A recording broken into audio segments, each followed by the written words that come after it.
Hey everyone, welcome back to the channel. Grab a coffee because we have a massive week to unpack.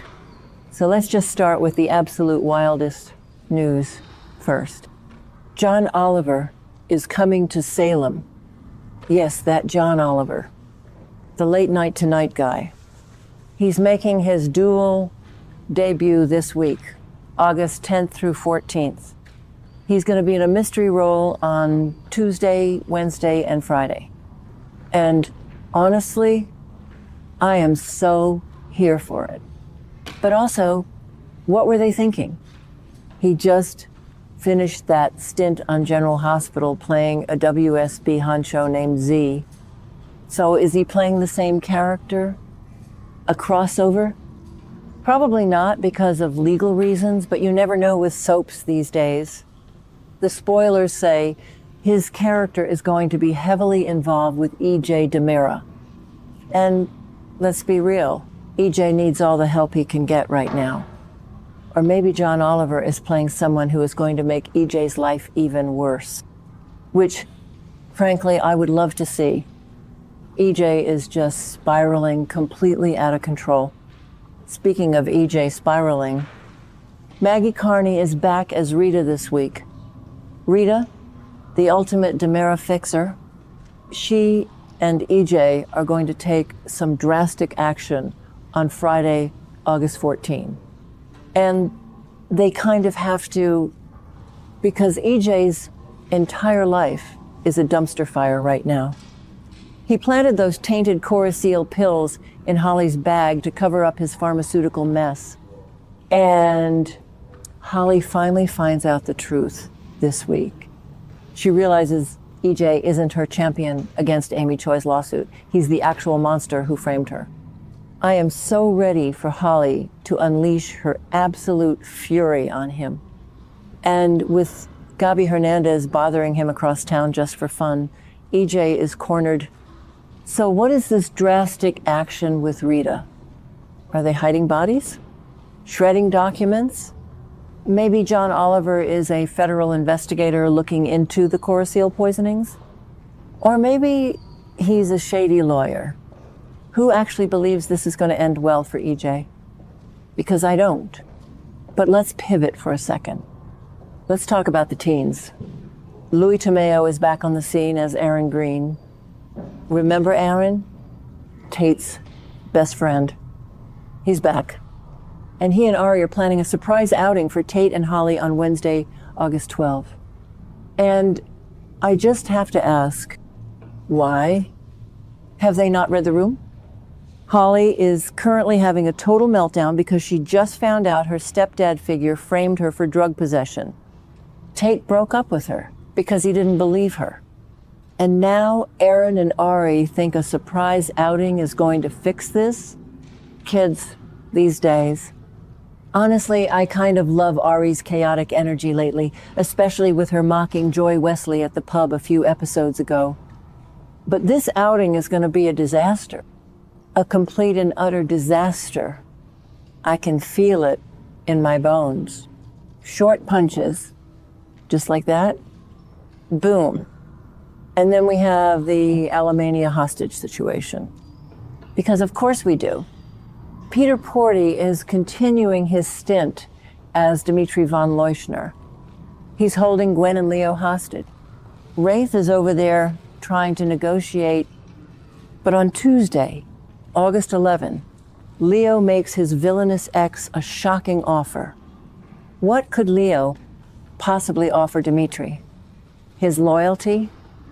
A gossip column? Leo is so messy. Sometimes I hate him, but then sometimes I just want to give him a hug. He throws himself into these dangerous situations because he's so broken inside. Javi even realized it recently. Leo's toxic obsession with Javi's boyfriend Gus is one thing, but now he's trying to bargain with a literal terrorist. Maybe I'm being too harsh on Leo. Okay, that sounded dramatic, but you get what I mean. He just never learns. And I just sit here wondering if the writers actually have a plan or if they are just throwing darts at a board full of random plot points, hoping something sticks, because right now it feels like absolute chaos in Salem and nobody is safe. Now, let's talk about the stuff that is actually breaking my heart. Sal Stowers is getting more screen time as Lonnie Price Grant.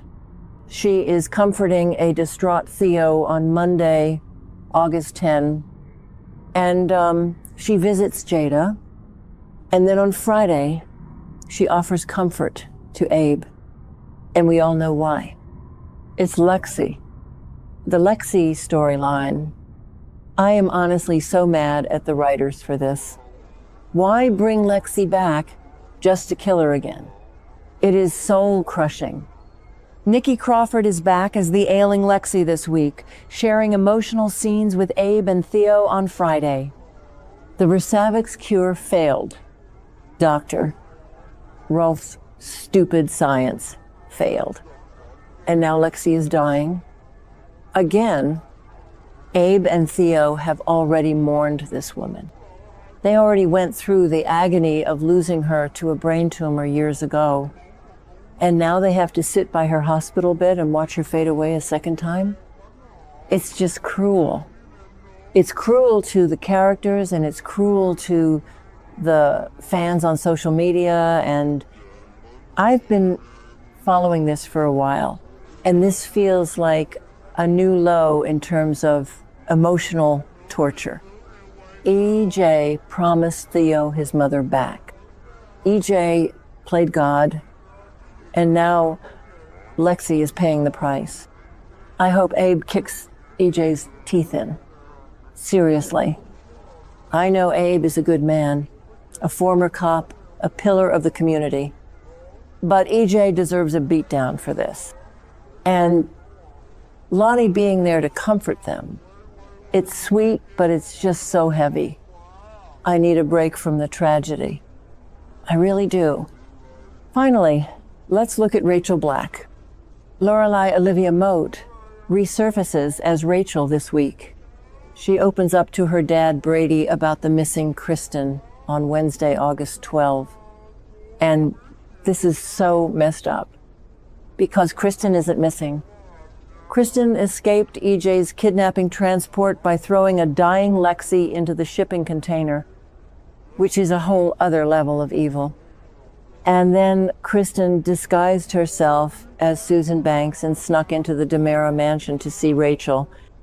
And she told Rachel to keep it a secret from Brady, this poor kid. Rachel has been through so much trauma. She was in Bayview. She just found out her friend Sophia supposedly killed herself. And now her mother is forcing her to lie to her father. So when Rachel opens up to Brady about missing Kristen, is she going to crack? Is she going to tell him that Grandma Susan visited her? Brady is already panicking. He's dealing with Sarah and Xander investigating the drug stuff behind his back.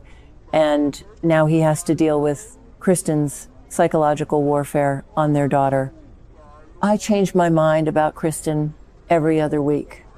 Sometimes she's a fun villain, but right now, she's just a terrible mother. Actually, maybe I don't hate her. She's kind of iconic, but right now she is being the worst. I said what I said. So, yeah, that is the week of August 10 to 14. It is a lot. It is so much. I am exhausted just typing this all out. We have John Oliver making a cameo, EJ's empire crumbling, Holly seeking revenge, Leo making deals with kidnappers, and the absolute tragedy of the Carver family. It feels like a first draft of a script that just got rushed into production, but nobody bothered to edit it. But I can't look away. I complain, but I'll be watching every single episode. Because that's what we do, right? We complain, we threaten to quit watching, and then we tune in the next day to see what happens. Let me know what you guys think. Are you excited for John Oliver? Are you as mad about Lexie as I am? Let's discuss. I need a nap.